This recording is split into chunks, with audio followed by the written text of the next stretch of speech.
आता पुणे विद्येचं माहेरघर आहे, आय टीचं हब झाले, हिंजवडी आय टी पार्क आहे, Kharadi Yon I T park झाले, मगरपट्टा सिटी, तळेगाव, पिंपरी चिंचवड, औंध एवढं वाढत चाललेलं आहे.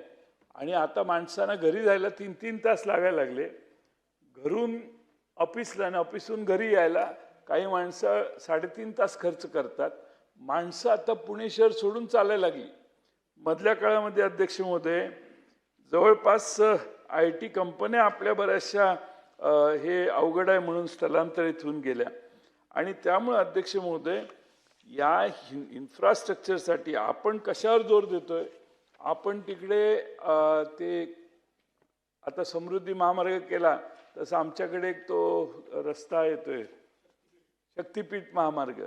कोणी अर्ज केलेला नाही, मागितलेला नाही. तर ती शक्तिपीठ कराच, आमचं काही तक्रार नाही. पण पुणे शहराचा हा ट्रॅफिकचा प्रश्न, मुंबई शहराच्या आसपासचा ट्रॅफिकचा प्रश्न, याच्यासाठी आपली शक्ती अधिक खर्च करा, एवढंच आज आम्हाला सांगायचंय. बातमी म्हणजे थोडक्यात.